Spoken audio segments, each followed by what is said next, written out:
Azevedo Marques, ele é da Universidade de São Paulo, de Ribeirão Preto.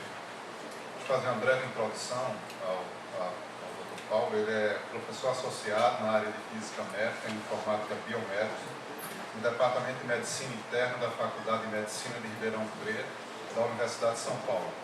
Possui mestrado em Engenharia Elétrica e doutorado em Física Aplicada, ambos pela USP. Suas áreas de atuação são Computer Aided Diagnosis, CAD, e Content-Based Image Retrieval, and Pictorial Archiving and Communication System, PACS. Então, agradecer a presença aqui do Dr. Paulo e que ele tenha uma boa palestra. Obrigado, Cícero, pela introdução. Bom dia, pessoal. Eu queria primeiro agradecer o convite. Se vocês permitirem, eu vou ficar aqui embaixo. Eu gosto de dar uma andadinha, eu vou me enroscar com a mesa. Então, eu vou tentar mostrar para vocês na apresentação uma ideia, tipo de aplicação que a gente tem pensando em usar esses métodos, né, de reconhecimento de padrões, processamento de imagens, dentro do contexto da atividade clínica, né, do radiologista. Tá? Vocês vão ver que muita coisa do que eu vou mostrar já foi falada, então a professora Letícia já facilitou muito a minha vida aqui, com a aula que ela deu ontem. E hoje, na palestra inicial do professor Rangayan, ele mostrou também esse trabalho que ele tem da detecção da distorção de arquitetura nos mamogramas anteriores à detecção do câncer de mama, e ele mostrou um conceito ali que foi a avaliação que foi feita baseada em sensibilidade no número de falsos positivos, que é aquela curva F-ROC. Então isso é uma coisa importante também, que ele já mostrou, e eu vou mostrar também duas aplicações, na verdade, e ele mostrou a parte de filtro de Gabor, que também já vai facilitar muito uma parte que eu vou falar. Então eu vou tentar ir andando, se vocês em algum momento, eu acho que isso deixa para depois da apresentação alguma dúvida, eu volto, tá? Então o que já foi falado eu vou retomar rapidinho, mas eu não vou rediscutir detalhes mais específicos, tá? Bom, só para assim, falar direitinho, assim dizer, eu trabalho nesse centro, que é o Centro de Ciências das Imagens e Física Médica, que é um centro que fica dentro do Hospital das Clínicas da Faculdade de Medicina da USP de Ribeirão Preto. Eu lá trabalho numa equipe que é formada por, nós somos 9 professores do Departamento de Clínica Médica, são radiologistas de diferentes áreas, um radioterapeuta, e eu que trabalho com essa parte de Física Médica, Informática e Imagens Médicas. Lá dentro do hospital, eu sou responsável pelo serviço de Física Médica, que é o serviço que cuida do controle de garantia de qualidade e funcionamento dos equipamentos. E eu coordeno também uma equipe de profissionais de TI, no caso são pessoas formadas em Informática Biomédica, que é um curso de bacharelado que nós temos lá em Ribeirão Preto, na USP, e que cuidam da parte todo o arquivamento e distribuição das imagens ali dentro do hospital. Então o nosso grupo ali, ele cuida desde a parte de geração das imagens, controle de qualidade dos equipamentos, arquivamento e distribuição, e os docentes médicos cuidam da parte toda do diagnóstico. Tá? Nós só não fazemos manutenção, porque a parte de manutenção de equipamentos ela fica restrita aos engenheiros que trabalham para as empresas. Então a equipe de física acompanha o trabalho, mas a gente não pode fazer manutenção porque existe um contrato com as empresas. Tá? Então a única área que a gente não põe a mão é na questão de abrir equipamento e fazer manutenção. Eu vou retomar rapidamente um conceito que já foi apresentado ontem, que é a questão de como é que a gente faz uma medida de desempenho de um diagnóstico. Tá? Então, como nós vamos falar de sistemas de auxílio diagnóstico, né, diagnóstico auxiliado por computador, uma definição que a gente pode ter para o diagnóstico é uma definição baseada em uma medida de desempenho considerando o conceito, né, a teoria da detecção de sinal usando o que a gente chama de matriz de decisão. Tá? A matriz de decisão ela é uma matriz formada por 2x2, né, e ela tem como base a avaliação, né, do fenômeno, como a Letícia comentou ontem, avaliando um processo, considerando a detecção positiva de um evento, é isso que a gente quer reconhecer, e ela então tem uma comparação em que eu tenho uma situação em que algo está sendo verificado E esse fenômeno ele pode estar realmente acontecendo ou não estar acontecendo, e aqui eu tenho uma avaliação de como é que esse fenômeno foi detectado, foi percebido. No caso do diagnóstico, o que a gente está tentando olhar são duas situações. Ou a gente quer saber se existe alguma coisa que anatomicamente não deveria estar lá. Então é uma situação em que o médico olha uma imagem e fala assim, olha, na mama, é uma mamografia, não deveria ter microcalcificação. Microcalcificação não existe numa mama saudável. Se ela aparece, microcalcificação, como o professor Ranganhão mostrou, que é um dos sinais possíveis para avaliação da presença ou não de câncer de mama, se existe microcalcificação, isso anatomicamente não deveria estar lá. Então isso é um processo de reconhecimento de um sinal positivo em que a gente pode separar uma situação anatomicamente normal de uma não normal. Se existe a microcalcificação, uma situação não normal, positiva, em que a gente reconhece que existe um sinal lá, que não, nesse caso não deveria estar lá. Tá? Então a gente está falando de uma situação em que eu tenho algo confirmado como anormal ou confirmado como normal. Outra situação que a gente pode ter é também na avaliação, se uma determinada estrutura que anatomicamente não deveria estar lá, qual é a natureza da presença dela lá. Então, é o caso, por exemplo, do câncer de mama. Você pode olhar um nódulo numa mamografia, dependendo da característica desse nódulo, a aparência visual dele, o radiologista vai decidir o que ele faz com a paciente. Então ele vai olhar e falar, tem um nódulo, não deveria estar aqui.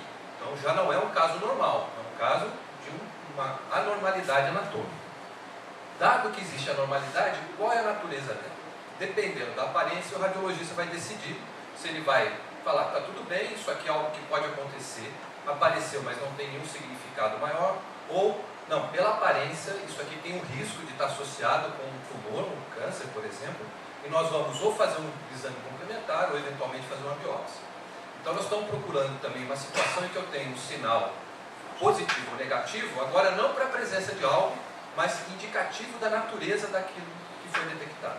Então a gente usa sempre nessas duas situações, ou detecção de alguma coisa, ou uma vez que alguma coisa foi detectada, qual é a natureza daquela situação diferente que está presente naquela imagem, aquele achado radiológico com a natureza dele. Tá? Nas duas situações, o que nós vamos fazer é comparar, né, o que foi visto, né, o que você encontrou, o que você diagnosticou, com aquilo que se sabe que deveria estar lá. Então, numa situação controlada, em que eu sei qual é a resposta esperada, eu posso fazer uma avaliação de desempenho.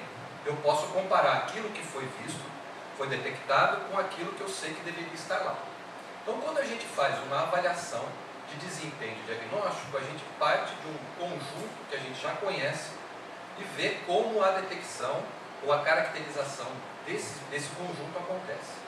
E aí nós podemos criar uma matriz como essa, em que, se existe alguma anormalidade, e ela é realmente detectada, eu posso falar que isso é um verdadeiro positivo. Tá? Se existe uma anormalidade, e ela não é detectada, é um falso negativo. Eu falo que não tem nada, mas tem. E se existe uma situação normal, não existe nenhuma anormalidade, e eu falo que tem alguma coisa, é um falso positivo. E se não tem nenhuma anormalidade, e eu não reconheço nenhuma anormalidade, eu falo que é um verdadeiro positivo. A partir dessa matriz, a gente consegue fazer medidas que a gente chama de taxa de verdadeiro positivo, taxa de verdadeiro negativo, e a partir disso calcular duas características de desempenho que são muito importantes: sensibilidade e especificidade. Sensibilidade é a capacidade que eu tenho de reconhecer a presença da anormalidade quando ela está lá. Isso é sensibilidade. Quando eu sou capaz de fazer isso, eu sou capaz de dizer, quanto mais sensibilidade eu tiver, menor é a minha taxa de falso negativo. A taxa de falso negativo é um problema muito sério. No caso da detecção de uma lesão, se você disser para a pessoa que ela não tem nada, mandar ela embora e falar, volta o ano que vem, e ela tinha, pode ser que no ano que vem isso já passou tempo demais. No caso de câncer, por exemplo, câncer de mama, se ele for detectado precocemente, você consegue tratar, e eventualmente ele fica contido naquela região, você trata e tem cura. Se passar o tempo, pode acontecer metástase, que é a migração das células de câncer, que são células modificadas e que têm um comportamento diferenciado em relação a outras células, a migração através de vasos sanguíneos ou através da parte da circulação linfática. E se isso acontecer, essa célula vai se instalar e vai desenvolver o tumor no outro local. Então o câncer ele é um problema não só pelo tumor, pela local, mas pela característica que ele tem de se esparramar através do sangue do vaso linfático. Quanto antes a gente detectar, melhor. Por isso que você falar que não existe um tumor ou um sinal precoce, quando ele existe, que é um falso negativo, é uma situação muito crítica. Então o que a gente sempre quer nos sistemas de apoio diagnóstico é alta sensibilidade. Por outro lado, eu também preciso ser um pouco específico. A especificidade é a minha capacidade de dizer que é normal quando é normal. Isso ela mostrou ontem. Quer dizer, se você colocar todo mundo como positivo, você acerta todos os positivos, mas você vai mandar um monte de gente numa situação talvez de investigação por biópsia quando não é necessário. Então você também não pode ter um nível de especificidade tão alto que você não detecte o que é o positivo. E não adianta ter uma taxa de positivo tão alta que todo mundo passe a ser suspeito de ter alguma coisa. Então você precisa encontrar esse meio termo. Como é que a gente procura esse meio termo? Definindo qual é um limiar que a gente vai usar para dizer o que é positivo e o que é negativo. Limiar em cima do quê? De alguma característica. Se nós olharmos uma distribuição do que existe em relação à capacidade que a gente tem de, dada uma informação, a gente analisar e tomar uma decisão se aquilo é uma situação normal ou não normal, nós colocarmos uma distribuição de pacientes com determinada característica. Uma característica, por exemplo, é a temperatura. Para cima de 37,5 está com febre. Tem gente que pode ter uma temperatura um pouquinho mais alta, um pouquinho mais baixa. Eu sei que 38 é febre, 36,5 não é febre, 37,2 é uma região nebulosa. Dependendo se eu falar que 37 já é febre ou não, eu vou ter mais gente em situação com febre ou não. No caso da mamografia, seguindo o que o professor Raio mostrou hoje, né? Quando a gente olha, por exemplo, microcalcificação em mamografia, um sinal é a quantidade de microcalcificações que a gente tem numa determinada área no exame da mamografia. Você pode definir, olha, numa determinada área, se eu tiver, sei lá, mais do que 10 microcalcificações, isso já é suspeito, eu preciso já tomar alguma providência. Se eu tiver 2 ou 3, não é tão importante. Então você pode estabelecer um limiar. Porém, se você olhar a distribuição dos casos, você vai encontrar situações, no caso da mamografia, por exemplo, em que, se você olhar a distribuição dos pacientes, uma situação em que aquilo que está sendo visto seria uma situação de não câncer, por exemplo, existem casos em que você tem um número maior de microcalcificações, porque não é uma coisa precisa, é baseado no comportamento populacional, mas cada indivíduo tem uma resposta orgânica diferente. Então, na população é uma tendência, mas você vai encontrar indivíduos que não seguem aquela tendência. Isso vai fazer com que eu tenha uma distribuição em que eu tenho claramente indivíduos que são normais ou que são negativos àquele sinal que eu estou olhando, e eu tenho indivíduos claramente positivos, né, ou numa situação de não normalidade. E eu tenho uma região nebulosa aqui que depende de onde eu coloco esse meu limiar para tomada de decisão. E dependendo se esse limiar está mais para lá ou mais para cá, os valores de sensibilidade e especificidade vão mudar. Isso permite que a gente crie um gráfico, que é um gráfico que dá para a gente uma resposta geral do como vai funcionar o diagnóstico nesses diferentes limiares, que é um gráfico que a gente chama de gráfico da curva ROC, que é Receiver Operating Characteristic. A curva ROC ela é uma curva que vem da engenharia elétrica. Ela foi inicialmente utilizada para você detectar sinal. Então eu estou falando aqui, vocês estão recebendo. Se eu falar e vocês receberem, é um verdadeiro positivo. Se eu falar e alguém lá não escutar, para ele lá, ele não escutou, ele não tem sinal, mas eu transmiti. Então isso é um falso negativo, né? Se eu não falar nada, mas tem um ruído e a pessoa achar que ouviu alguma coisa, isso é um falso positivo. Se eu ficar quieto e ninguém ouvir, isso é um verdadeiro negativo. Começou desse jeito, e o pessoal adaptou essa ideia para a área médica, para fazer a avaliação de diagnóstico. E o que a gente tem é, conforme eu ando nesse limiar, eu mudo o ponto em que eu estou na minha curva, que é uma curva que me mostra a sensibilidade por 1 menos a especificidade. E como é que eu meço a característica dessa tarefa? O quanto ela é boa? Quanto maior for essa curva aqui. Agora, a hora que eu mexo nesse limiar, eu falo assim, eu vou aumentar minha sensibilidade, diminuir a especificidade ou vice-versa, eu estou só andando em cima dessa curva. O ideal seria que a gente tivesse uma situação em que eu tenho 100% de sensibilidade, e 100% de especificidade. Como a especificidade nesse gráfico é 1 menos a especificidade, o ideal seria estar em cima, aqui, ó, neste canto esquerdo. Como é que eu chego nesse canto esquerdo? Mudar a posição do meu limiar não adianta nada. Porque se eu mudar a posição do meu limiar, eu ando em cima dessa curva aqui. Esta curva depende da separação que eu tenho entre as duas classes, positiva e negativa. Se eu não mudar a forma como essas curvas estão sobrepostas, não adianta só andar em cima da curva.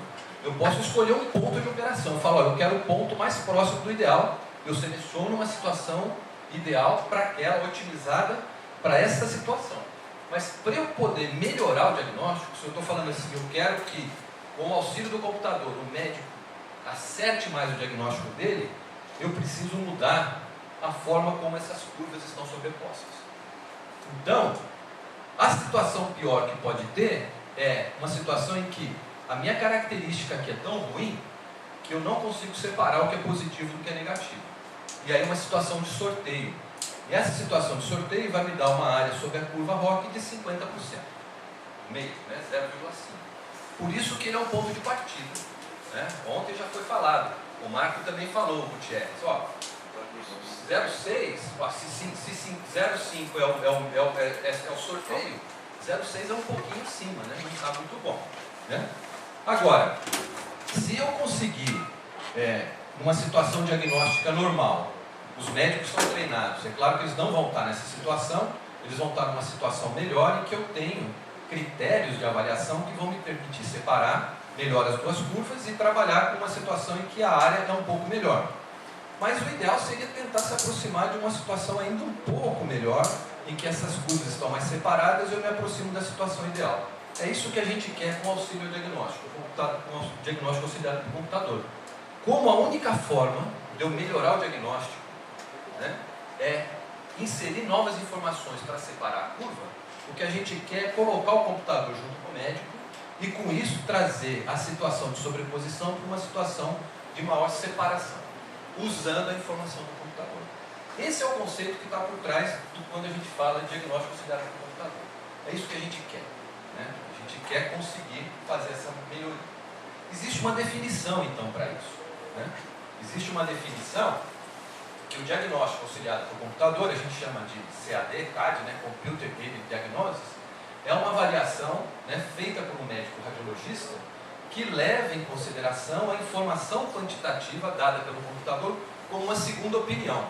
E eu coloquei aqui em vermelho segunda opinião, porque o conceito que está aí é que o computador é uma ferramenta. Ele não trabalha sozinho, quem vai usar o computador é o médico. Então, a ideia é que o médico tenha uma percepção, ele tem um diagnóstico, ele já avaliou, ele olha a informação do computador para ver o que o computador mostra para ele. E aí ele decide se aquilo é importante ou não e o quanto ele vai levar em consideração aquela informação para mudar ou não a opinião inicial que ele teve sem o auxílio do computador. Essa é a ideia. Né? E essa ideia da segunda opinião, ela é muito importante, porque como ele é uma segunda opinião, ele não precisa ter uma resposta sozinho, o computador, que seja muito melhor que o médico. Às vezes não precisa ser nem igual, pode ser até um pouco pior. Porque o que interessa não é o computador sozinho. O que interessa é a combinação médico e computador. Então você pode ter um excelente sistema que reconhece maravilhosamente padrão.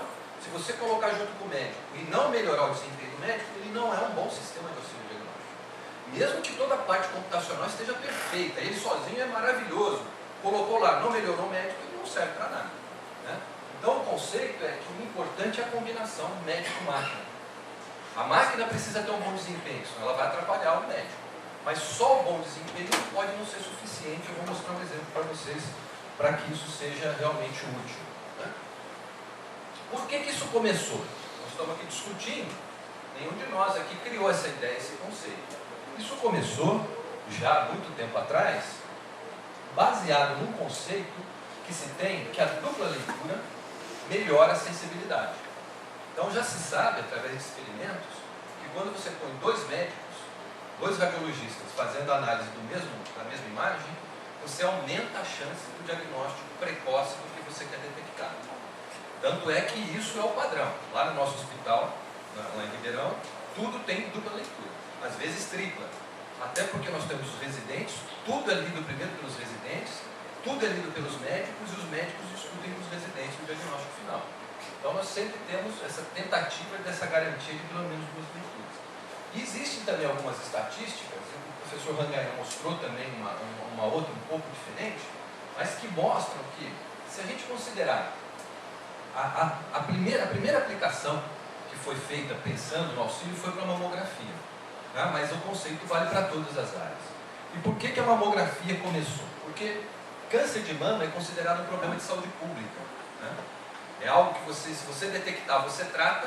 Se você não detectar precocemente, você pode ter um problema muito mais complicado. O tratamento disso fica muito mais custoso, a pessoa pode vir a falecer. Então você tem um problema de saúde pública, né? De cuidado da saúde da população.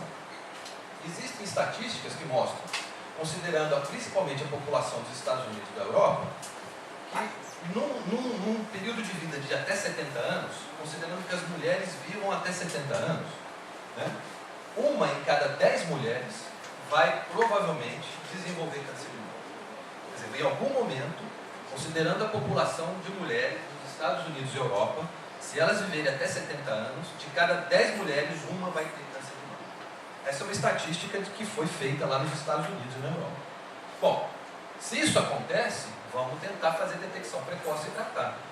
Como é que nós vamos fazer isso? Bom, primeiro é que o fato de você fazer a detecção precoce, você tratar precocemente, você aumenta a sobrevida, você pode até tratar e não ter mais uma recidiva, e a pessoa pode viver muito mais tempo, né? Para isso, existem também estatísticas que mostram que esse tumor tem que ser pequeno. Porque o tumor maior quer dizer que já avançou e a chance de metástase já é maior, né?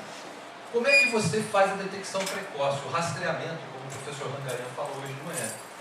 O método que se usa é o método de fazer mamografia, que é um exame de raio-x em que você faz uma imagem da mama comprimida, você faz uma crânio caudal, que é de cima para baixo, uma média lateral oblíqua, o médico olha essas duas imagens das duas mamas e procura algum sinal precoce.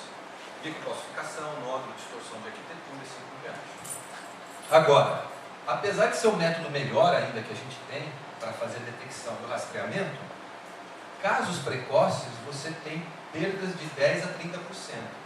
Aquilo que o professor Rangaia falou, que você fez a análise, olhou, falou, tem, você volta lá na mamografia de 2 anos antes, e às vezes você não encontra, às vezes você encontra, está dentro dessa estatística. Então, mesmo fazendo todo o cuidado, fazendo a detecção precoce, você ainda tem risco de perder alguma coisa, porque não é fácil fazer a detecção do sinal precoce. Depois que você achou, voltar no anterior e olhar, você fala, ah, olha, tinha alguma coisa aqui. Mas naquele momento, você olhou, sinal precoce é muito difícil de ser visto. Por isso que faz a dupla leitura, e com a dupla leitura a gente aumenta a sensibilidade, né? Que permite, então, uma garantia melhor se você tiver a dupla leitura. Bom, esse é o motivo. Quer dizer, se você fazendo dupla leitura, você pode aumentar a sensibilidade, alguém pensou e falou, bom, por que eu vou colocar 2 médicos? Será que não dá para colocar um médico no computador? Para a gente aqui no Brasil, como via de regra todo mundo ganha muito mal, médico também ganha mal. Embora seja uma classe que costuma ganhar melhor do que os outros. Nos Estados Unidos, o médico é caro. Então lá, inclusive, é bom negócio se você tiver um sistema que, em vez de você colocar 2 médicos, você põe um médico com um sistema do computador junto. Economicamente, pensando até na saúde da população, isso pode ser até interessante, né? Por isso que surgiu essas ideias, esses conceitos acabaram surgindo mais lá nos Estados Unidos. E não é tão atual, né? Existem trabalhos na literatura lá de 1963, 1964, e que já mostram o uso do computador de alguma forma para tentar reconhecer algum padrão radiológico, alguma forma de auxílio diagnóstico. Então, detecção de tumor de osso, fazer análise de imagens radiográficas, a detecção de anormalidades em mamografia, avaliação de tamanho do coração, né, em imagens radiográficas, a fazer um diagnóstico computadorizado de pneumoconiose em radiografia de tórax. Veja que daqui, ó, até aqui, nós não estamos falando de nenhuma imagem digital, tá? As primeiras imagens digitais na medicina elas começaram a aparecer em 70, com a introdução da tomografia computadorizada. Antes da década de 70, tudo era em filme, que começou lá em 1900, com a descoberta dos raios-x em 1895.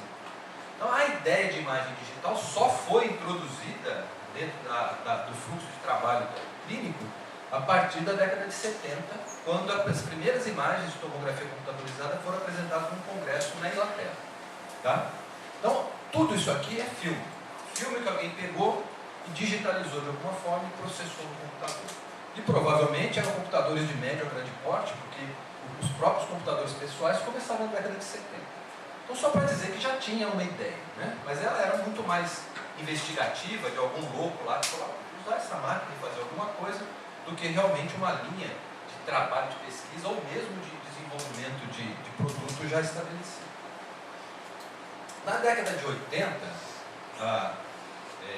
isso é um marco que a gente encontra aí em vários locais, foi a década principal, foi quando se começou a trabalhar isso de uma forma mais sistemática. Isso aconteceu porque na década de 70 surgiu uma proposta que era diagnóstico computadorizado. Não era para imagens, mas era assim, qual é o seu nível de pressão sanguínea? O que é isso? Então você é um autocandidato a ter, sei lá, diabetes. Mas esse tipo de conceito, que você pega informações clínicas, joga numa rede, numa árvore, alguma coisa, e fala, você tem grande chance disso ou daquilo, e usa isso diretamente com a pessoa, como uma resposta. Na década de 70 isso começou a aparecer muito, até por conta da presença massiva aí dos computadores pessoais. Do ponto de vista clínico, isso é uma coisa muito complicada e pouco adequada, porque tudo isso está baseado em conceitos que são populacionais, mas cada indivíduo tem um funcionamento muito diferente. E isso criou uma situação muito ruim, principalmente com a área médica. Os profissionais médicos começaram a ter uma verdadeira reação contra a inserção de computadores, processos de auxílio dentro da área médica. Isso foi na década de 70. Então, no começo da década de 70, isso apareceu, deu um certo boom, um certo frisson, sumiu. Na década de 80, o pessoal retomou esse conceito, só que trabalhando com a parte da radiologia, e não para fazer um diagnóstico pela máquina, mas usando a máquina como uma ferramenta, entendendo que o computador pode extrair características, informações quantitativas que o olho da gente não dá. E se você for extrair manualmente, é bastante complicado, trabalhoso. Então, na década de 80, começaram a surgir de forma mais sistemática os trabalhos voltados para se fazer reconhecimento de padrões em imagens médicas para o auxílio diagnóstico. E as áreas principais que começaram a ser trabalhadas foram a parte de imagens da área vascular, ainda é uma grande área, como foi mostrado hoje, quer dizer, continua sendo uma área de alta demanda e com muita coisa para ser feita. A área de nódulos de pulmão em radiografia de tórax, que é um indicativo para câncer de pulmão, né? E a parte de diagnóstico de microcalcificações em mamografias. Começou com a microcalcificação porque é o tipo de achado que tem maior contraste. Ele é muito mais fácil de você rastrear do que um nódulo, por exemplo, que tem um padrão de densidade mais próximo do tecido normal da mama. Então essas três áreas elas começaram a ser desenvolvidas, teve muito financiamento do governo americano para que isso fosse implementado e o pessoal começou a trabalhar. E por que é interessante você ter o auxílio diagnóstico? Por três coisas principais. Quando você faz a análise visual, manual das imagens, que o radiologista faz, você tem três aspectos aí que impactam nesse processo diagnóstico. É a variação que a gente tem, as inconsistências e erros intra-observador da pessoa para ela mesma. O cara chegou para trabalhar hoje, ele começou a trabalhar às 7h30 da manhã. 5 horas da tarde, provavelmente a capacidade dele de avaliar, diagnosticar, reconhecer, deve estar um pouco já comprometido em relação àquele momento da manhã. O cara lá, residente, terceiro ano de residência da radiologia, teve a festa de final de semestre, tomou umas a mais, no outro dia ele tinha que ir lá laudar. Provavelmente ele não vai laudar tão bem como no outro dia, que ele não tinha ficado na festa das 4 da manhã. E acontece, quem é que não vai numa festa das 4 da manhã? Pode acontecer, né?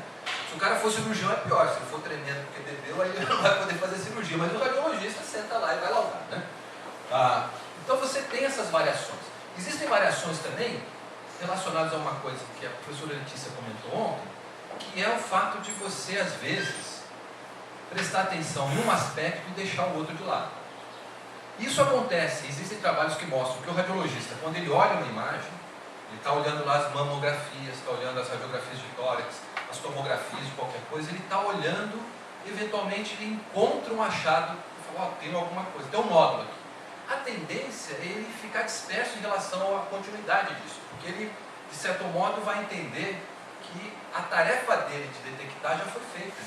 Se tiver múltiplas lesões e alguma coisa menos perceptível, a chance dele perder isso é maior do que se ele não tivesse encontrado aquele achado. Isso é uma variação intra-observador, quer dizer, a pessoa em relação a ela mesma não tem a mesma capacidade, não funciona do mesmo jeito sempre. O outro é a variação entre observadores. Quer dizer, uma coisa é um médico olhando, o outro olhando, depende do treinamento, da capacidade, dessa própria variação que cada um deles tem em relação a eles mesmos, né? Então você tem variação de pessoa para pessoa, por isso que a dupla leitura é interessante. Se os dois fossem iguaizinhos, para que você vai fazer duas vezes a mesma coisa? Mas não são, por isso que a dupla leitura faz sentido. E as limitações que a gente tem. Via de regra, a história da radiologia é uma história de avaliação qualitativa. Você olha e fala, aqui está mais escuro, deveria estar mais claro, então tem alguma coisa. Aqui parece que está maior, aqui parece que está menor. Quanto é maior ou menor? Você está menor aqui, né? Olha aqui está meio bicudo, devia ser quadrado. Então são coisas que são qualitativas ou semi-quantitativas, mas que não são realmente quantitativas. Aqui aumentou 10%, aqui diminuiu, a densidade desse é de tanto maior ou menor em relação ao do outro. Então, a análise visual livre, né, quer dizer, sozinha, ela tem essas limitações. E isso abre espaço para que a gente possa colocar o computador nesse tipo de processo. Então, são os erros, né? Intra-observador, eu já comentei, né? Uma questão é a fadiga, isso é muito importante, ou a situação em que a tarefa é muito repetitiva, como o professor Rangaia falou. Em situação de screening, você vai ler lá, sei lá, 500 mamogramas e em algum momento você vai aparecer ter alguma coisa suspeita. Então o médico fica lendo um monte de coisa, isso para o screening. Quando você vai para a situação clínica, dentro do hospital, não é screening. Ali são pacientes que já passaram, ainda mais no Brasil, que a gente tem o SUS, que ele faz uma cadeia, né? Quer dizer, você vai da atenção primária, secundária, terciária. A hora que você chega no hospital de alta complexidade, esse caso já foi, o screening já foi anterior, né? Então ali é caso realmente de diagnóstico, não de screening, mas mesmo assim você tem essas questões de fadiga ou de não percepção de alguma coisa que deveria ser percebida, né? Os inter-observadores, né? E as limitações manuais, porque você tem essas questões de fazer medidas, quer dizer, geralmente a medida é demorada, você fazer na mão, e você tem problemas também de marcação. Falar, qual é o volume do pulmão? Da tomografia, vamos segmentar o pulmão, corte a corte, no exame de tomografia computadorizada. Tem exames que tem 500, 600 cortes. Então vamos lá, um a um. Claro, o pulmão não está em todos os cortes, mas se você pegar o exame de tórax, o pulmão vai estar praticamente em todos. Então, sei lá, tem 300 cortes, segmenta aqui, aí vem o outro, segmenta mais para lá, o outro mais para cá. Quer dizer, esse processo de você reconhecer as referências anatômicas, marcar, segmentar na mão, também é variável, pode não ser muito exato, né? E é uma coisa cansativa, demorada, né? A Marisa mesmo falou, né? Não é todo médico que vai fazer segmentação manual. E não é mesmo, né? Porque é um negócio tedioso, cansativo, né? Eu brinco lá, a gente faz muito isso no hospital, de vez em quando eu passo com os colegas lá e falo, nossa, você fez 6 anos de medicina, por exemplo, fez 6 anos de medicina, fez mais 3 anos de residência, mais um R4 de especialização, e está brincando que nem minha filha lá, meu filho de 8 anos, está pegando um negocinho e desenhando, né? Por quê? Claro que não é isso, mas o conceito acaba dando uma ideia de que é uma tarefa muito pouco, de baixo nível para a pessoa que está ali para fazer um diagnóstico, né? Mas se ele precisa dessa informação quantitativa, ele também é difícil de confiar. Então senta você e faz. Vai para o segmento errado isso aí, eu não sei anatomia direito, né? Então é uma coisa complicada, você fica meio amarrado, né? E aí, o auxílio diagnóstico ele entra nesse sentido, quer dizer, ele pode dar consistência, porque o computador ele tem as limitações, mas uma vez que você estabeleça como ele funciona, ele vai trabalhar sempre daquele mesmo jeito, naquele contexto, né? Então ele é previsível, ele repete a performance dele, ele permite uma avaliação quantitativa, que é mais objetiva, né? e inserir a precisão numérica, né, nos processos, o que tende a melhorar essa separabilidade que a gente tem entre o que é positivo e o que é negativo.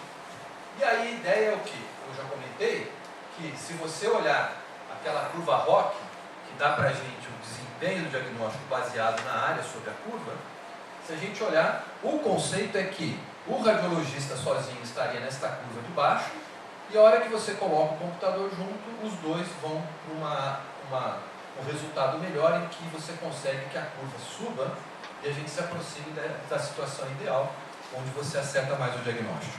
Tá? Essa é o que a gente precisa para isso? O que foi mostrado ontem aqui, né? E o que o professor Rangayan vai mostrar hoje à tarde também. A gente precisa de conceitos, conhecimentos da área de visão computacional, inteligência artificial, reconhecimento de padrões. Como a professora Letícia falou, existe uma certa confusão de termos, né? O que é reconhecimento, processamento, mas enfim, existe uma divisão mais ou menos clássica que é a visão computacional, que é essa capacidade da máquina de reproduzir coisas que para a gente são muito simples, né? Separar vermelho do azul, quadrado do redondo, quer dizer, para a gente é fácil, para o computador é complicado. É a parte de visão computacional, então entra toda a parte de pré-processamento, segmentação, reconhecimento de regiões, como o professor Rangayan mostrou, onde você tem as regiões, as suspeitas de ter distorção de arquitetura. Você não está reconhecendo um órgão, nem separando uma região completa, né? Um pulmão, um coração, mas você está escolhendo uma região que tem alguma informação diferente. Né? E a outra parte, que é a inteligência artificial, que é pegar essa primeira etapa que foi feita de extração de informação e de alguma forma escolher quais são os atributos, né, as características mais importantes e tentar classificar o que você tem ali nas suas imagens. Quais são as limitações? Tem muitas limitações, por isso que não é algo que a gente usa, está em todo lugar, todo mundo está usando. Né? A gente tem dificuldade para levar aquela análise visual do médico para o procedimento computacional. É isso que eu estou falando, algumas coisas que são muito óbvias para a gente, querer separar uma bifurcação de isso. Né? O professor Rangayan, ele faz uma brincadeira, quando nós trabalhamos na parte de mama, né? Então, no processo lá a gente precisa detectar o mamilo. Você tem a mamografia, porque as estruturas da mama convergem para o mamilo. Como é que você faz? Usa a transformada disso, usa transformada, faz a medida, não, é uma coisa complexa, tem um monte de equação. Aí um dia ele falou assim, nós estamos aqui quebrando a cabeça para fazer uma coisa que qualquer criança recém-nascida de olho fechado faz. Did you understand about the nipple? Alguma coisa assim. Mas é muito difícil você trazer para dentro da programação aquilo que para a gente é muito natural. Então é muito difícil. Isso é uma das limitações que a gente tem. Também, trazer as observações clínicas para características numéricas. Que o forte que eu estou falando é isso, você dá números. Mas os médicos, toda a avaliação, todo o processo clínico, ele não foi desenvolvido em cima dos números. E se perguntar para o médico, como é que é? Alguma coisa ele fala, tem 10 microclassificações, mas outras coisas ele não é capaz de falar isso com tanta clareza. Quantifica desse jeito. Isso é um trabalho que nós temos que fazer e não é fácil às vezes. A dificuldade também de você trabalhar com um grande número de atributos, porque quando a gente faz essa análise, é colorido, é quadrado, é redondo, a gente está extraindo um monte de coisa, tudo misturado na cabeça da gente, e essa coisa maravilhosa que a gente tem aqui dentro da cachola resolve. Agora, no computador nós temos que fazer um por um, e depois juntar, e às vezes você precisa de muitos, porque você não sabe exatamente qual é, ou poucos não separam o que a gente precisa, então a gente tem também esse problema de ter uma tendência a ter muitos atributos. A gente precisa da questão computacional, quer dizer, não dá para fazer nada disso sem computador, né? Quer dizer, sem a computação rodando, né? O problema dos falsos positivos, que isso sempre acontece, é uma tendência mesmo, né? E a dificuldade da gente colocar isso na rotina aqui. E não é só ter um bom sistema, ele tem que ser bom para trabalhar com os médicos, e eu daqui a pouquinho vou mostrar algumas coisinhas a respeito disso.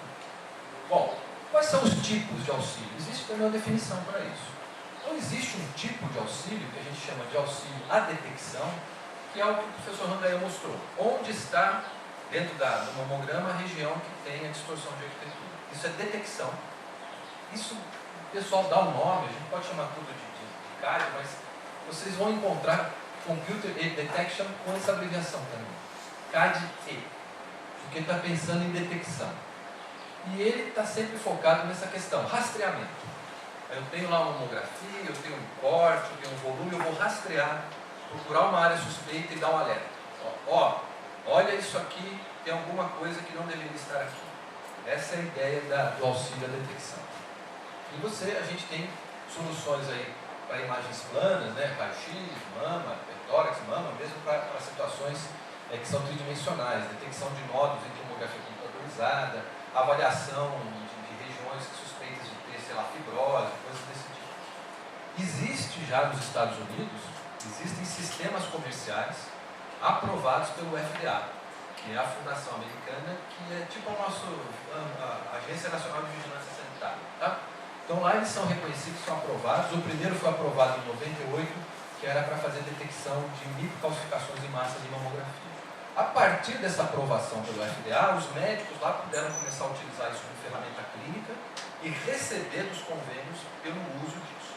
Então, nos Estados Unidos, se uma mulher vai fazer uma mamografia numa clínica, o médico, o radiologista, tem um sistema de auxílio diagnóstico, num computador já integrado ao sistema dele, ele usa isso, o convênio paga, porque entende que você tem uma dupla leitura, você está usando um instrumento de auxílio diagnóstico reconhecido como sendo útil pelo FDA. É assim que hoje funciona nos Estados Unidos, esse tipo de sistema. A outra aplicação é o que a gente chama de auxílio ao diagnóstico mesmo, né? Classificação. E a gente encontra às vezes esse termo, CAD-X. Esse aqui não está preocupado com rastreamento. Eu não estou querendo saber onde está a área suspeita. Considerando que alguém encontrou, ou um sistema de rastreamento, de detecção, ou alguém foi lá e marcou e separou, eu vou analisar para dizer o que eu tenho lá. Eu tenho um nódulo. Ele é suspeito de estar associado a um câncer ou não é? Eu tenho uma estenose. Essa estenose implica na necessidade de fazer uma intervenção de angioplastia com o paciente ou não? Tá? Então ele está mais ligado com a definição do prognóstico do que vai ser feito e não com a identificação, o rastreamento daquele achado dentro da imagem completa. Né? Esse aqui eu trouxe só para mostrar, é aquele primeiro que foi aprovado em 98 nos Estados Unidos. Ele funcionava assim, ó. Você tinha lá, estamos falando filme, né? Não tinha raio-x digital. Então você tem um scanner, você tem um computador aqui que tem uma rede neural lá que foi treinada para reconhecer microcalcificação e nódulo de mama. Toda a imagem que vai ser vista pelo radiologista, ela é também escaneada e processada, e você pode entregar para o radiologista uma coisa impressa em filme, que você tem lá a imagem desenhada da mama e as posições do achado, ou, se você quiser gastar um pouco mais de dinheiro, você pode comprar um sistema como esse aqui, em que você tinha lá os negatoscópios com os filmes para serem vistos, e aqui 2 monitores onde você tinha as 2 vistas digitalizadas do filme com os achados marcados. Está vendo? Tem uma coisinha aqui. Aqui ele achou um nódulo, aqui uma microcalcificação, coisa desse tipo. Esse foi o primeiro modelo que foi inserido na rotina clínica lá nos Estados Unidos, baseado em filme. Um segundo que foi aprovado logo em seguida, em 2001, foi um para nódulo de pulmão e raio-x de tórax. Funcionava do mesmo jeito também, escaneavam os filmes, aqui dentro você tem um computador com uma rede neural treinada, massiva, né, vários casos, e aqui você tinha a possibilidade de imprimir uma imagem, né, um mapa, né, da radiografia com a posição dos achados, ou olhar aqui nessa tela também. Bom, é claro que hoje a gente não usa praticamente mais filme, a gente está trabalhando sempre com imagem digital, então daqui a pouquinho eu vou falar disso também. Mas o conceito, ele surgiu lá antes do raio-x digital, antes mesmo de você ter equipamentos de tomografia, ele surgiu para a radiografia plana feita em filme. Como a mamografia foi a primeira área que foi contemplada, né, onde se começou a fazer esse tipo de processo, existem alguns trabalhos que já foram publicados com a aplicação disso na rotina clínica. Então, o hospital adquiriu lá o sistema comercial, botou para funcionar e fez um estudo, para ver se realmente funciona ou não. Né? Então, tem alguns trabalhos aqui de 2001, 2004, 2005, com um número muito grande de casos, né? Então esse aqui com 12.860, 115.000, quer dizer, casos aqui são pacientes, né, que foram examinadas para se tentar verificar. Como é que eles funcionam? A paciente vem, o médico examina, eles aplicam o sistema de auxílio diagnóstico e o médico então olha aquilo de novo. E aí você tem uma avaliação só do médico e a avaliação com o sistema e você consegue olhar. Alguns são prospectivos e alguns retrospectivos. Pega lá, os últimos 10 anos, digitaliza os filmes, reprocessa, mostra para o médico, vê se mudaria a conduta. E você compara o desempenho do médico sozinho ou usando o apoio diagnóstico. Então os trabalhos mostram aqui, olha, aumento, né, ganho na detecção, na taxa de detecção de câncer, 19,5%. Esses caras entenderam que o sistema ajudou muito, né? Esses aqui 1,7%, 7,4%, 16,1%. E aqui a gente vê a taxa de aumento do recall, que é o que o professor Rangarinha falou também. Quer dizer, a hora que você tem uma situação suspeita, você não vai falar, você vai tomar uma atitude, falar, vem fazer um novo exame, vem fazer um ultrassom, vamos fazer uma projeção magnificada para olhar só a região. Então você tem alguma conduta para verificar se aquela suspeita realmente se efetiva ou não. Então você chama de novo o paciente. Então dá para ver que nesse aqui, que teve um ganho, um aumento, né, expressivo aí do câncer, do número de câncer, teve um aumento no recall também. Quer dizer que esse pessoal, quando colocou o sistema, eles olharam e entenderam o que devia e começaram a chamar de volta. Então os falsos positivos, eles estão presentes. O fato deles levarem em consideração aumentou a taxa de recall, em compensação eles acharam mais coisas também. Mas esse aumento da taxa de recall é o custo que eles tiveram para entender que deveria ser considerado qual é o limiar que eles vão levar em consideração os resultados daquele sistema de auxílio, né? Esses outros dois, que o ganho aqui foi muito pequeno, você vê que a taxa de recall deste foi pequeno, desse já foi maior, né? Então esse é um caso em que teve aumento da taxa de recall e aqui também não teve um aumento tão grande. Este aqui teve um aumento bom com uma taxa de recall menor. Isso quer dizer que não é só o sistema, é como ele é utilizado, como é que você prepara o médico, como é que isso é inserido na rotina, né? Que no fundo é o que interessa se você quer dizer, quer confirmar se ele é útil ou não. Via de regra, todos os trabalhos mostram pelo menos um certo aumento da detecção, uma certa melhoria. Mas tem um, que é esse que foi publicado em 2007 no New England Journal of Medicine, que é uma revista muito famosa na área, e que foi feito um estudo com pacientes de 1998 a 2002, em 43 hospitais nos 3 estados dos Estados Unidos, 222.135 casos. Eles olharam lá 429.245 mamogramas, incluindo 2.351 mulheres que tiveram câncer de mama detectado até um ano depois que o exame foi feito. Fizeram todo o estudo e o que eles encontraram? Piorou. Na hora que eles colocaram o sistema e fizeram a curva ROC, olha aqui, ó, radiologista sozinho aqui em cima, na hora que colocou o computador, piorou. Piorou por quê? Muito falso positivo. E o que o pessoal falou, quando isso apareceu, porque claro, tem uma discussão, vários trabalhos mostram que melhora, esse foi um dos poucos que mostrou que piorou. Tem uma discussão, ó, como é que foi treinada a pessoa, enfim. Eu estou colocando isso porque é uma coisa complicada, né? Quer dizer, você realmente conseguir que isso funcione na prática, né? Mas logo em seguida, esse foi em 2007, em 2008 foi publicado um outro na mesma revista, um outro grupo, um estudo muito grande também, e que eles, não sei se dá para ler depois, mas vocês vão ficar com as apresentações, depois vocês podem procurar. Mas o que ele tem de conclusão aqui, que é o que eu marquei aqui, eles chegaram à conclusão que do ponto de vista do diagnóstico, você trabalhar com 2 radiologistas, ou o radiologista e o computador, é a mesma coisa.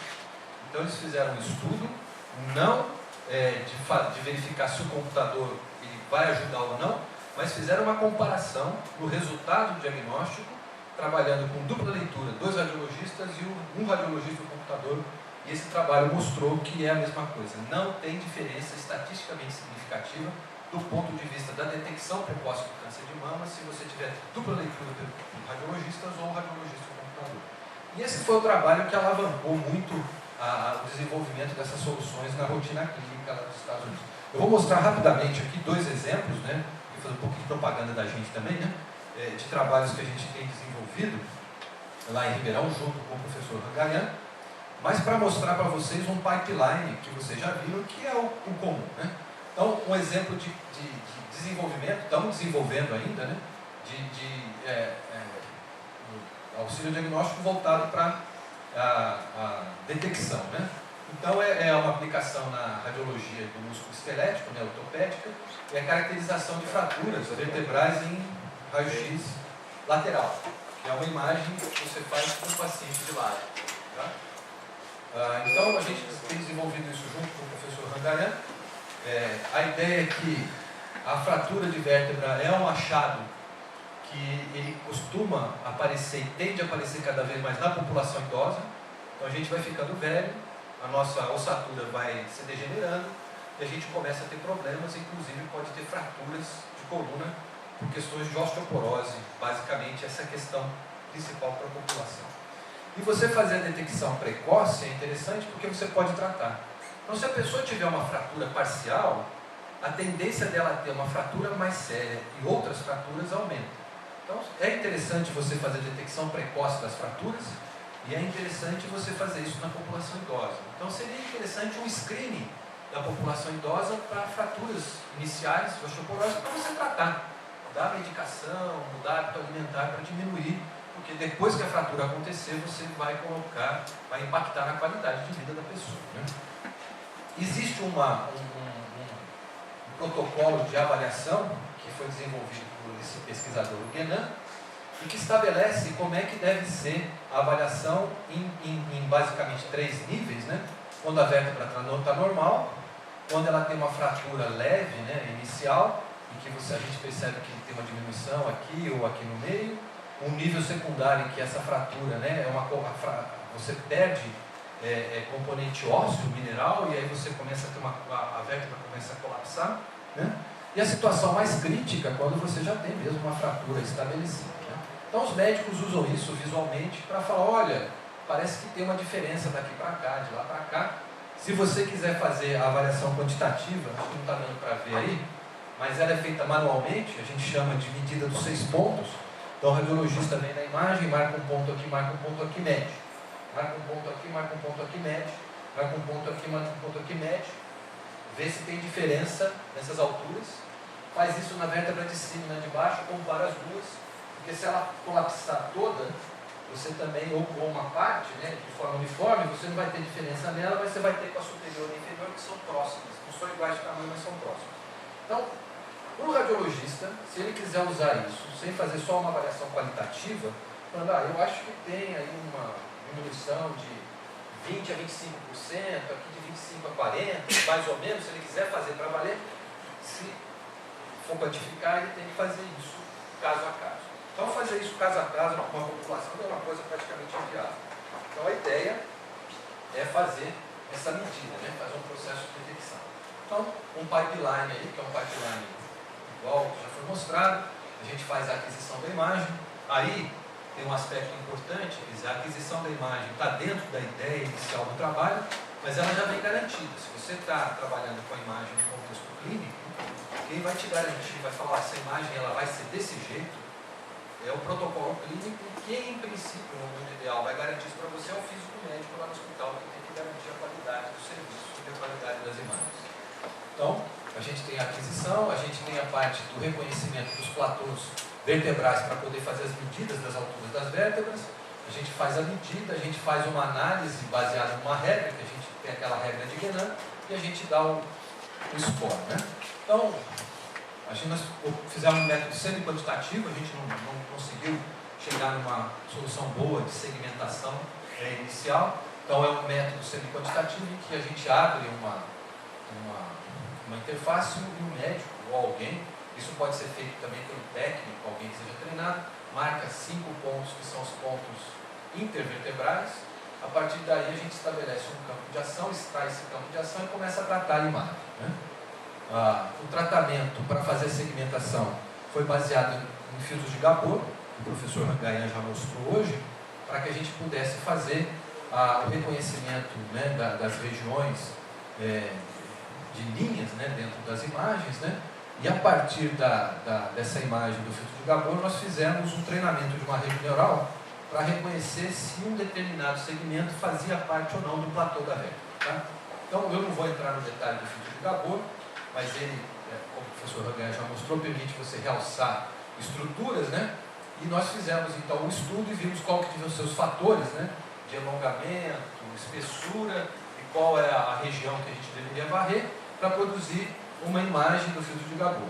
Então, para cada caso que a gente analisou, nós tínhamos uma imagem original, a aplicação do filtro de Gabor com a resposta da magnitude do filtro e a imagem de coerência, que é uma imagem que diz qual é a tendência, né, da magnitude, qual é a direção preferencial em cada região. Com essas três imagens, né, nós usamos o valor do nível de cinza de cada uma dessas imagens. Então são 3 valores de entrada numa rede neural que foi treinada para reconhecer se aquele ponto fazia parte ou não da vértebra dentro daquele conjunto inicial que nós segmentamos lá semi-automaticamente no começo, né? Então, para isso, né, o nosso radiologista, que é parte da equipe, fez a segmentação manual, criou o padrão ouro para a gente treinar. Nós fizemos um treinamento, então, baseado no que a gente chama de nível náutico. Então, você pegava lá um platô, deixava de fora, treinava com todos os outros, testava. Então, nós fizemos um treinamento médio e chegamos num resultado médio de desempenho. E aí está ruim de ver de novo, né? Mas assim, aqui eu tenho a imagem original, aqui é o padrão ouro e aqui o resultado que a gente conseguiu, né? Então nós conseguimos reconhecer alguns pontos e a partir daí fazer o reconhecimento. Isso precisa ser melhorado e você pode fazer uma coisa recursiva, mas enfim. A partir daí, como a gente tem aquela região inicial, nós fizemos uma sobreposição, fizemos um cálculo nós achamos os platôs, fizemos um convex rule para achar o contorno, aqui, né, o paralelograma, né, o objeto de fecha. Não dá para ver, mas nós fizemos a esqueletização, achamos o eixo central, sobraram alguns espúrios, nós tiramos, fizemos a sobreposição do eixo central com essa região aqui, e a partir daí a gente consegue fazer medidas.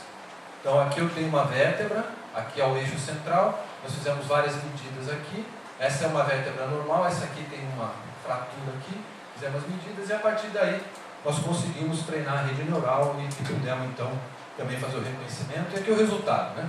Nós chegamos aí num acerto de em torno de 86%. Essa aqui é aquela matriz de confusão. Aqui eu tenho o que foi feito o padrão ouro, para o nível 0, 1, 2, 3, 0 é normal, com alguma fratura mais séria. Aqui o resultado do CAD, né? Aqui é o que foi o acerto, né? E o que está fora da diagonal é o erro, né? Então, nós tivemos aí, por exemplo, 10 imagens que deveriam ser categoria 1 e o sistema falou que estavam normais, por exemplo, né? Então, são 10 falsos negativos aí nesse caso, né? Um exemplo, então, do CAD-X para classificação, também na mesma área, agora trabalhando com ressonância magnética, porque uma vez que você detecta a fratura, você precisa ver a natureza. A natureza dessa fratura ela pode ser por osteoporose ou ela pode ser também por questões de câncer. A coluna é uma área que tem muito metástase de outros tumores. Então a avaliação do tratamento ele tem que levar em consideração a natureza daquela fratura. Se ela é uma fratura por osteoporose ou se ela é uma fratura porque tem uma metástase ou um câncer ali, né?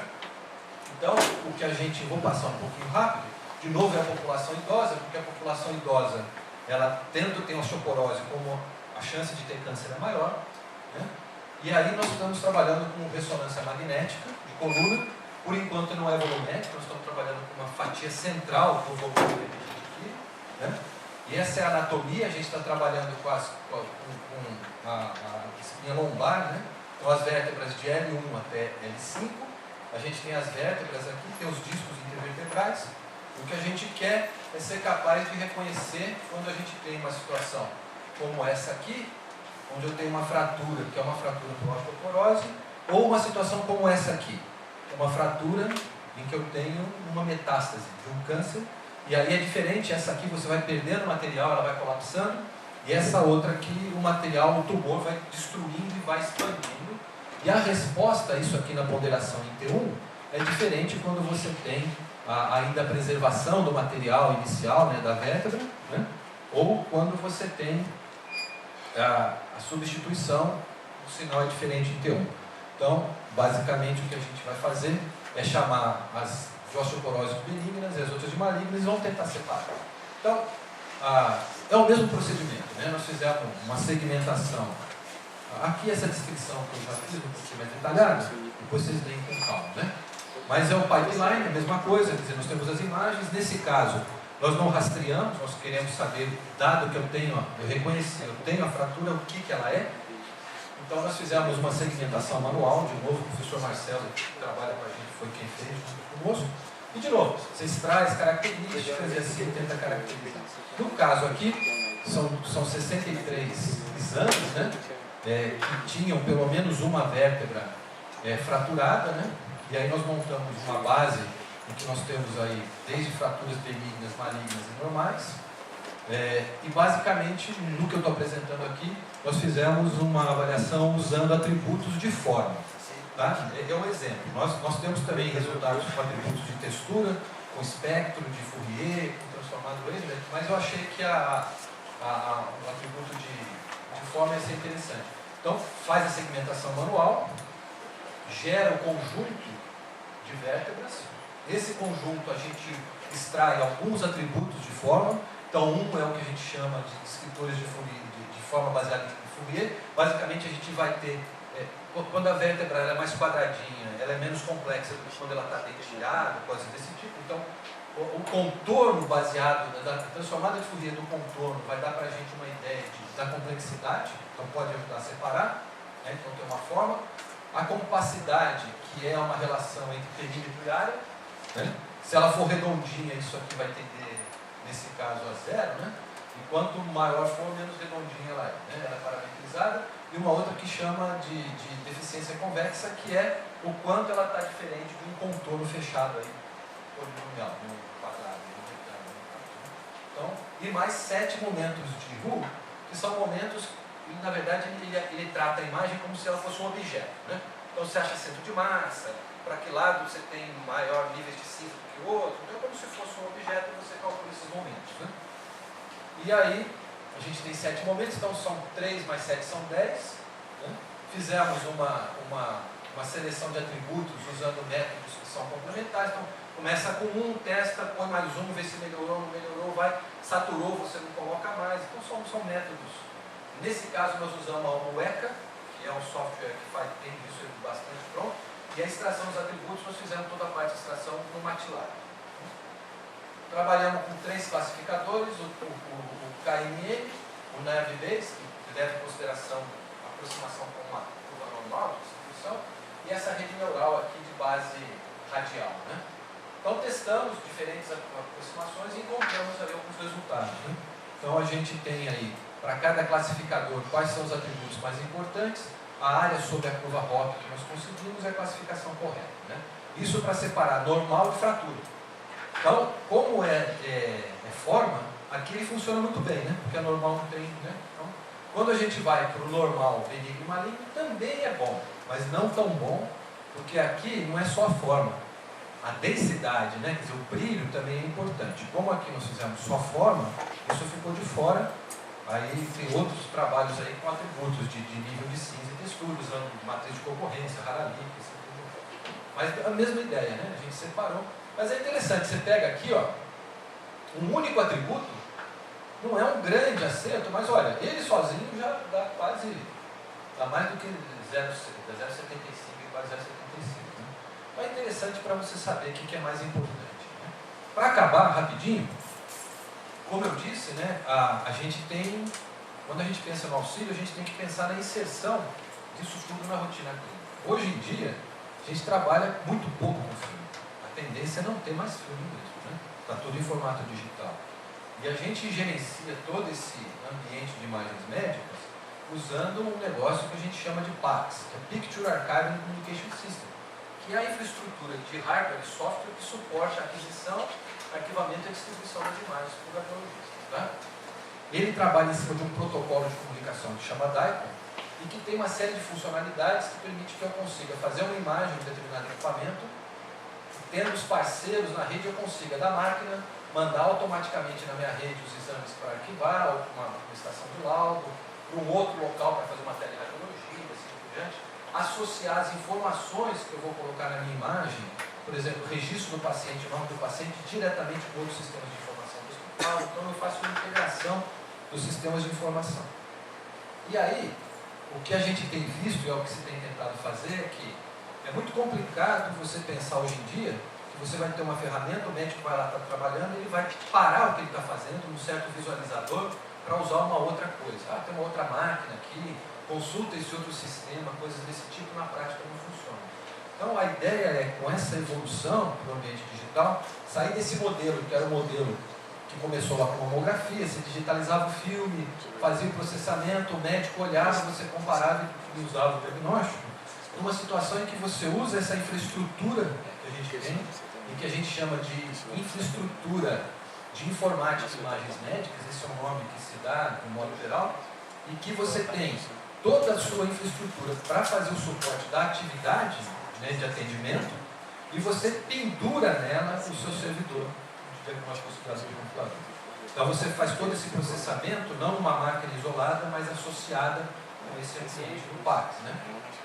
De maneira que você, como o DICOM, ele tem as tags que indicam qual que é o exame, se o seu protocolo é para fazer reconhecimento de lesão de pulmão em tomografia computadorizada de alta resolução, o seu processador ele pode ficar olhando o PACS, a hora que aquele exame é feito e é mandado para o PACS, ele vai reconhecer pelas tags que você tem no cabeçalho do exame, ele vai solicitar aquele exame, ele vai trazer, ele vai processar, ele vai ter o resultado do CAD, ele vai transformar isso numa imagem, num relatório em PDF, vai colocar isso de volta dentro daquele exame, como uma série nova, e mandar de volta para o PACS. E aí, a hora que o radiologista sentar para olhar o exame, ele vai ter todas as imagens que foram geradas e mais um conjunto de imagens processadas ou fichas com os resultados do que foi feito pelo CAD. E aí você consegue integrar esse processamento na rotina, porque a hora que o radiologista sentar em qualquer lugar que ele for olhar o exame, ele tem junto naquele exame aquela informação. Isso é importante porque você permite o rastreamento também. Amanhã alguém vai olhar e falar, pô, por que esse cara deu esse laudo? Você tem não só as imagens, mas você tem também todo o processamento que apoiou a tomada de decisão junto, encapsulado naquele exame. Tá? Então isso que hoje os sistemas aí comerciais tentam fazer, é uma área importante, porque no Brasil, como a gente não tem fábrica de equipamento, a gente não fabrica nada aqui no Brasil. Existem algumas fábricas que vendem detetores de raio-x, mas eles até compram o detetor e montam. Então não existe. No Brasil não se fabrica tomografia computadorizada, não se fabrica ressonância magnética. E o que acontece é que esses protocolos de auxílio diagnóstico, que hoje a gente desenvolve e trabalha fora, as empresas têm as suas parcerias nas universidades dos países de origem, a Siemens lá na Alemanha, Philips na Holanda, e o pessoal está trabalhando também. E vão trazendo esses processamentos para dentro da máquina. Como nós aqui não fazemos máquina, é muito difícil a gente colocar os nossos protocolos em qualquer máquina. Mas a gente pode colocar no PACS. Porque se você tiver um protocolo que ele funcione, como as imagens vão para o PACS, hoje em dia é isso que se faz, você não precisa inserir lá na máquina e lá já fazer o processamento. Você pode fazer o processamento a posteriori e fazer uma integração para que aquele seu processamento fique disponível para o radiologista. Não vindo direto já da máquina, mas depois sendo integrado. Então esse é um contexto bom para a gente, porque tira a necessidade de você depender de quem faz o equipamento. Né? Então, aqui é só um exemplo, né, de como é que isso é feito, depois vocês podem também olhar com mais calma, e se quiser, a aplicação está disponível também, é fácil de achar, mas nós fizemos alguns testes para lesão de pulmão, né? Lesão difusa de pulmão, que você tem alguns padrões radiológicos que são utilizados para ver se a pessoa tem algum problema, né? Se fiz o fosco, enfim. Mas o que é um exemplo do que a gente fez, né? Quer dizer, a gente joga a imagem, né, para um servidor que fica conversando com o PACS, o servidor processa, faz uma segmentação, tenta fazer um reconhecimento de padrões e coloca tags coloridas aqui, baseado no que ele encontrou. Encontrei o padrão de favo de mel, vinho fosco. Essa série, né, quer dizer, para cada imagem que eu tenho na série lá, a gente tenta reconhecer o padrão e joga de volta uma série com as imagens com essa camada de reconhecimento em cima do médico. Então, enfim, é isso. A conclusão eu coloquei aqui, mas a ideia é essa, quer dizer, a gente tem uma tendência aí grande de inserção dessas técnicas quantitativas para o apoio diagnóstico, né? Isso é uma tendência que o pessoal está usando cada vez mais. A radiologia, ela é uma ciência, é uma área muito complexa e os radiologistas já entenderam que esse apoio é importante para eles. Né? E se a gente conseguir, de alguma maneira, deixar isso mais fácil de ser integrado na rotina clínica, a chance de ser usado é realmente muito grande. Tá bom? Bom, obrigado, era isso. Desculpa, eu passei do tempo aí um tantão.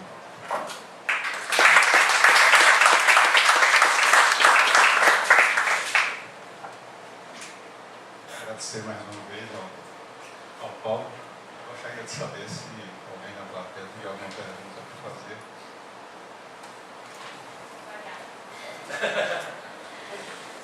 Os especialistas são os piores, né? Muito boa essa apresentação. Dá um incentivo para a gente continuar trabalhando. No CDEB do ano passado, eu assisti uma palestra de uma médica radiologista, especialista em câncer de mama, do Hospital de Barretos. E perguntaram para ela, você usa CAD? E ela disse, não. E alguém usa CAD em Barretos? Não.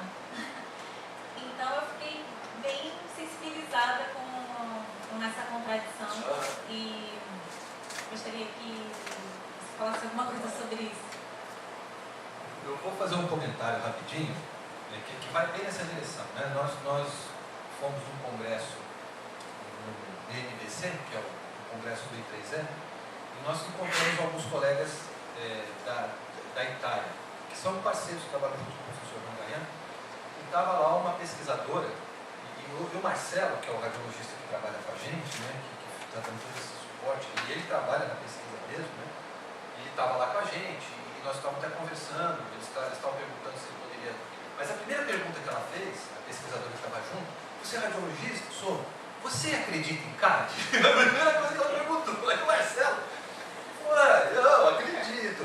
Você usa? Ele falou, eu nem tenho, se eu tivesse talvez até usasse, né? Não tem, porque o que nós temos hoje lá não é um problema, nós temos esses trabalhos, que se for usar, eu tenho que ter alguém lá para trabalhar com ele. Mas voltando à sua questão, o que eu acho que acontece? A experiência que a gente vê nos Estados Unidos é essa que o FDA aprovou, a partir daí ele é uma ferramenta clínica reconhecida, inclusive com ressarcimento. Se eu sou radiologista, eu invisto nisso, eu vou receber dinheiro do convênio. A Europa, a maioria dos países europeus, a saúde parece com a da gente, né? Não é igual a americana, é mais parecida, é uma saúde pública, mas vários países europeus usam CAD.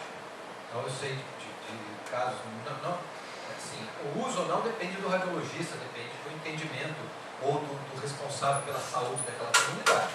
Mas existem casos que a gente sabe, na Espanha, na Alemanha, nos países ali menores, mais nórdicos ali, que o pessoal usa. E aí não é para recebimento, porque não é como nos Estados Unidos que você tem um convênio que te paga pelo uso. Aquilo é um atendimento público, mas alguém ali entendeu, porque leu, porque tem alguém ali dando suporte, falou, isso é importante, melhora a atenção à saúde da população, eu vou investir nisso e vou colocar para funcionar. Muito disso parece com o que acontece hoje na área de telemedicina também, de teleradiologia. São tecnologias que estão entrando, existem experiências que mostram que elas são importantes, mas a gente ainda tem muita dificuldade de inserção no Brasil. Por quê? O pessoal que deveria usar, os médicos, geralmente eles estão muito à parte do desenvolvimento, então assim, poucos estão diretamente envolvidos, e não existe nenhum incentivo, nenhuma formação hoje também na própria educação deles que mostre que isso é importante. Então a gente tem, de um lado, uma dificuldade, isso tem um custo que alguém tem que pagar. Não existe hoje ainda uma permeabilidade disso na própria formação dos médicos, então tem poucos locais, se é que existem alguns, em que na formação dele ele já vai trabalhar com aquilo no dia a dia, e a hora que ele é um profissional, ele vai trabalhar do jeito que ele aprendeu, então isso é um ponto. E o outro é uma falta realmente de regulamentação. Quer dizer, tá bom, eu vou usar esse sistema, e se eu errar? Quem é a responsabilidade? A responsabilidade é do médico. Foi ele que usou, é um instrumento. Então ele tem que ver isso como uma ferramenta a mais. Então, é um problema, no meu entendimento, muito mais de educação e de política de saúde do que tecnológico. A tecnologia a gente trabalha, a gente busca. Não está perfeito, mas está um pouco melhor do que está. Mas isso que você falou tem razão. Tem alguns que não usam e tem alguns que, se você falar, ainda vão falar que eu acho que não deveriam usar.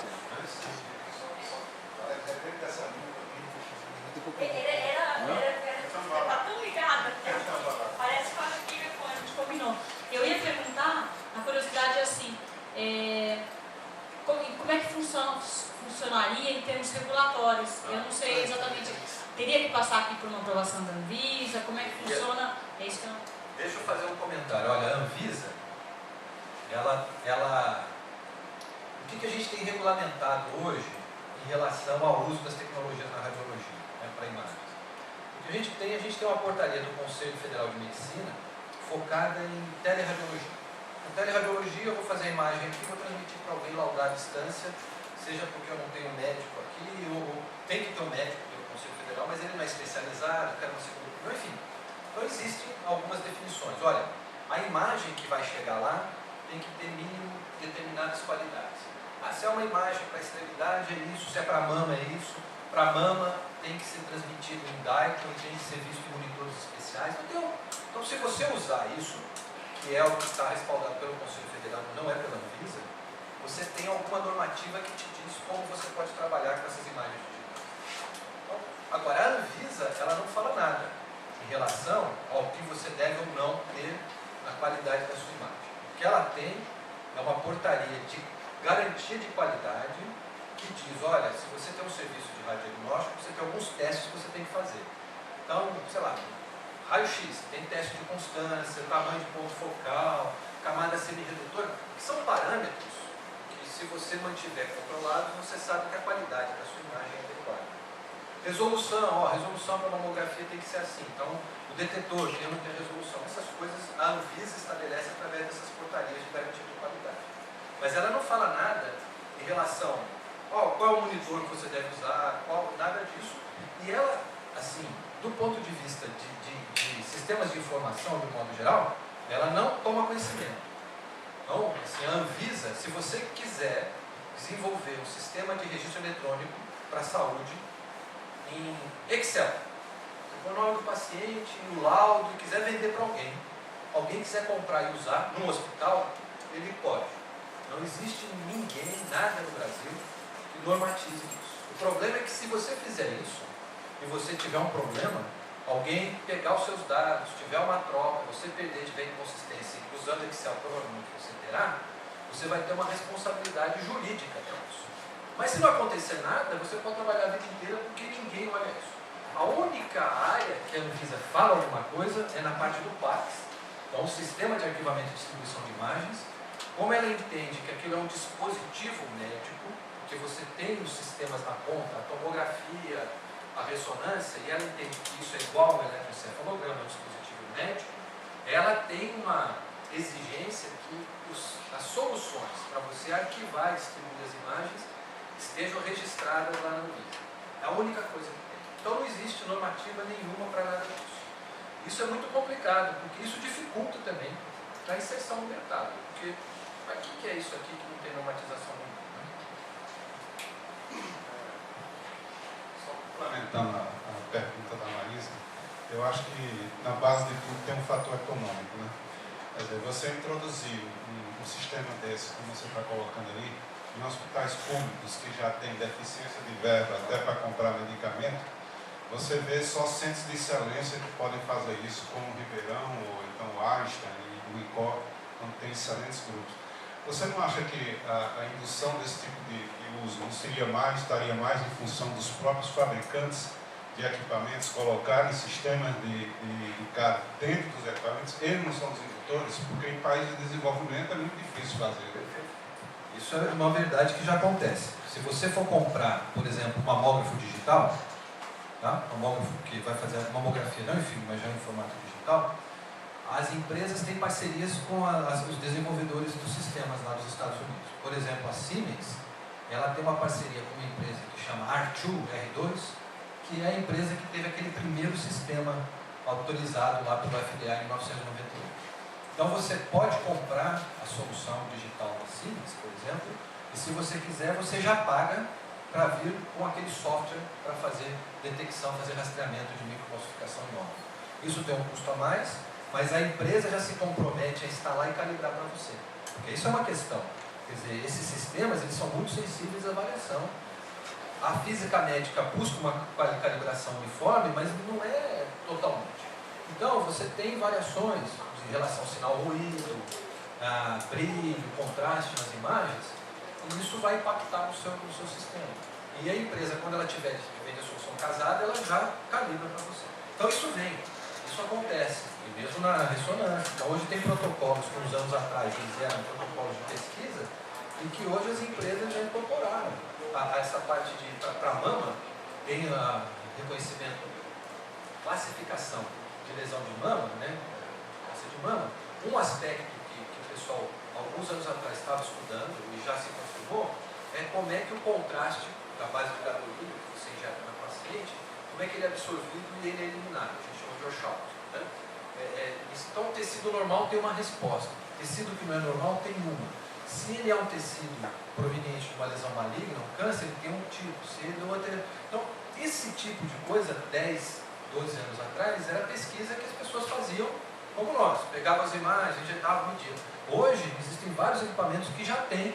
Você compra, quando você compra o equipamento, e fala, eu quero esse pacote aqui de processamento para avaliação de liberação aí de contraste. Então, você compra.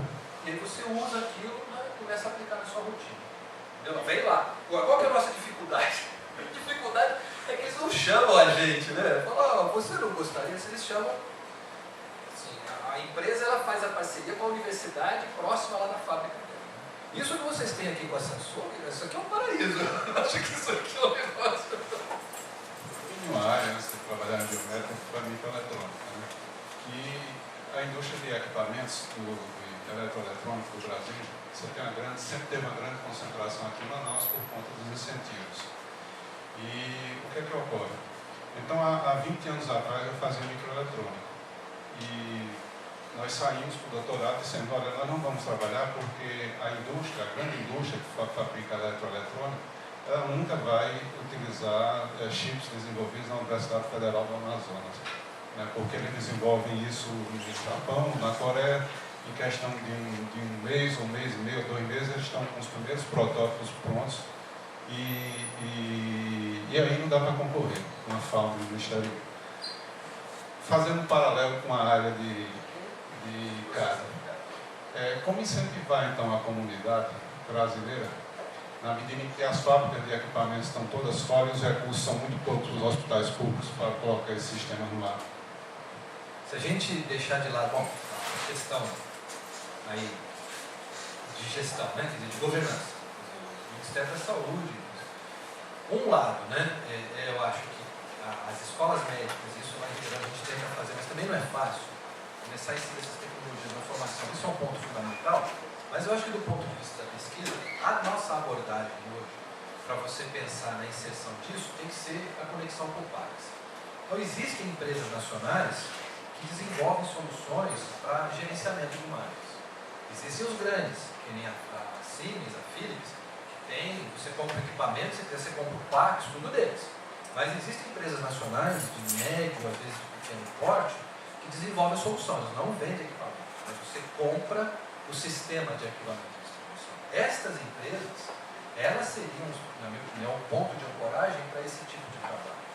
Porque elas poderiam falar, olha, eu tenho aqui um sistema de arquivamento e distribuição de imagens, e eu tenho um conjunto de funcionalidades para auxílio diagnóstico, processamento de imagens, que podem vir integradas. Então, você tem tomografia computadorizada? Tem. Você trabalha com detecção de nódulo de pulmão? Trabalha. Olha, nós temos aqui uma funcionalidade que pode ser integrada, que consegue puxar lá do servidor PACS as imagens de tomografia que são utilizadas para avaliação de nódulo de pulmão e te dá depois um relatório integrado ou habilita isso numa página que você acessa do que ele encontrou lá de medidas e você pode usar para o seu diagnóstico. Então, eu acho que esse é o caminho, porque a gente tira a necessidade de embarcar isso lá no sistema de informação de imagem, porque isso é muito complicado para a gente, nós não temos uma indústria.